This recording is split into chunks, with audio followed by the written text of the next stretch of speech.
From September 2003 to July 2004, Raincoat Killer, Yoo Young-chul killed at least 20 people in Seoul, making him South Korea's deadliest serial killer ever. To the police, the sudden spate of violent murders across Seoul seemed puzzlingly different. But to the killer, Yoo Young-chul, they all made perfect sense. Harboring resentment for both women and the wealthy, Yoo Young-chul targeted both. He snuck into extravagant homes and murdered the rich, and he invited sex workers to his apartment, where he murdered them in his bathroom. For 10 months, his murder spree shocked and stumped South Korean police. In the end, it wasn't investigators who brought him down, but workers from the massage parlor where he found victims. This is the story of Yoo Young-chul, South Korea's notorious Raincoat Killer.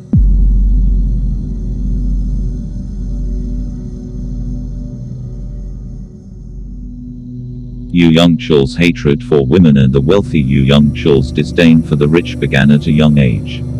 Born on April 18, 1970, he grew up poor in Gochang County, a rural part of South Korea. There, he developed bitter jealousy of a wealthy family that lived nearby. According to prosecutors at his trial, Yoo's disappointing family and economic environment transformed into hostility against the rich. He spent most of his young adulthood building a rap sheet.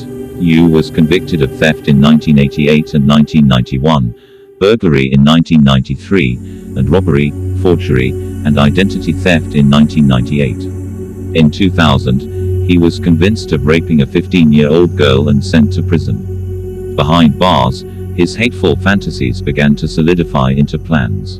Yoo read articles about Korean serial killer Jang Do-yong, who had targeted rich people, and he contemplated doing the same. When Yoo's wife, a former massage parlor worker, left him, he also developed a hatred toward women. As Yoo himself later put it, women should not be sluts, and the rich should know what they have done. South Korea's most prolific serial killer after Yoo Young-chul left prison in September 2003, he began to plot his first murder. He bought weapons and practiced by killing dogs. Then, on September 24, 2003, 13 days after his release, he struck for the first time. Like Jang Do-yong, Yoo wanted to kill rich people. He went to the upscale Seoul neighborhood of Sinsadong and snuck into a 2-story house owned by 72-year-old Lee Deok-soo, a Sukmyung University professor, and his 68-year-old wife, Lee Yoon-ok. Before either could react, Yoo attacked them with a hammer, and beat them both to death. From there, Yoo's murders picked up speed. He attacked again in October, killing 3 members of a family in Gubidong, Jongno-gu. In November, Yoo killed twice, first attacking the wife of a millionaire in Samsung-dong, Gangnam-gu, then killing a wealthy man and his housekeeper in Hwadong, Jongno-gu. Police were stumped. The victims didn't seem to be related to each other, nor had the murderer had taken any of their valuables. And aside from some footprints and grainy CCTV footage, investigators had few clues about the killer himself. Meanwhile, Yoo had started to focus on a different kind of victim, sex workers.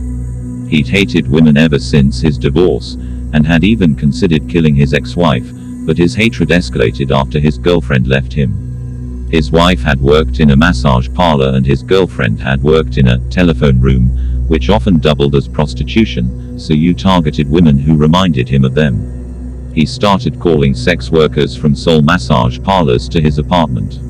Mr. Yoo thought that the reason he lived a miserable life was because of the rich, explained Ha Jun-young, the head of the Seoul Metropolitan Police.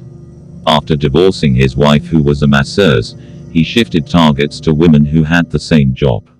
Once Yoo got the women inside, he had sex with them and then bludgeoned them with a sledgehammer that he'd custom made to fit his grip. After mutilating their bodies, Yoo used axes, knives, and scissors to cut his victims into 16 to 18 pieces. He tore off their fingertips to hinder identification and stuffed their remains in garbage bags, which he buried on a mountain near Bongwon Temple. According to Yoo, he sometimes even ate parts of his victims. He said he believed it would cleanse his spirit. The arrest of the Raincoat Killer.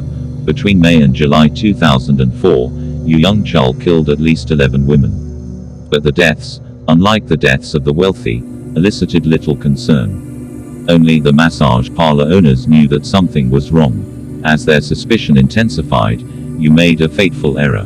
He used one of his victims' phones to call a massage parlor. The owner immediately recognized the number as belonging to a missing girl and notified the police. Although the police sent an officer to intercept Yoo, the officer left before Yoo arrived. When the killer walked into the motel where he had arranged to meet his victim, it was the massage parlor employees who detained him. It's true that the massage parlor people caught Mr. Yoo first, an agency official said briskly later. But isn't it also true that we sent our man? Once the police had Yoo in custody, they got more than they bargained for, in more ways than one. Yoo, who considered himself a smart person, and claimed to have a 140 IQ, faked an epileptic fit and managed to escape for 12 hours. Upon his second arrest, Yoo confessed all of his crimes to the stunned police. He also agreed to lead the police to the bodies of his victims. Because he wore a yellow raincoat during this expedition, the media swiftly dubbed him the Raincoat Killer. Though Yoo later said he was sorry for what he had done, he also said that he would have kept killing if he hadn't been caught. He even admitted to killing random people who were neither sex workers nor the very wealthy. In all, he confessed to killing 26 people. The media keeps saying that I've murdered so many people, but to me it was only a mere start, Yoo said at his first trial in September 2004. I had no intention of stopping the killing. He also showed little revulsion for what he had done to his fellow human beings. In a letter to police, he said he felt the most fear when his son called him while he was mutilating a body. The scariest moment was not when a decapitated head fell off from a hanger or when a headless body came running to me, Yoo said. It was when my son called to ask if I still have cold. In December 2004, Yoo Young-chul was convicted of 20 homicides and sentenced to death. But since South Korea has a hold on executions, he's currently serving time at the Seoul detention center. But aside from wondering why Yoo eluded police for so long, many have asked why Yoo became a killer in the first place. Some point to the Korean financial crisis, which started in 1998. The rich got richer and the poor got poorer, explained one police officer. Yoo himself drew an explicit line between inequality in South Korea and his crimes. I did it to kill society, he claimed. When I came to the bitter realization that money was all that mattered, I thought of myself as enforcing the very punishment myself. Indeed, inequality in South Korea has been a common theme in popular movies and TV shows in the past couple of years. Both Parasite 2019 and Squid Game 2021 have depicted the struggles of the poor. But for all Yoo's grandiose claims, he really only targeted the weak. He went after older adults during the day, when he knew they'd be at home, and murdered women who existed on the fringe of society. He killed not to change the world but to lash out at it. In doing so, he succeeded in nothing but taking lives and condemning himself to a life in prison.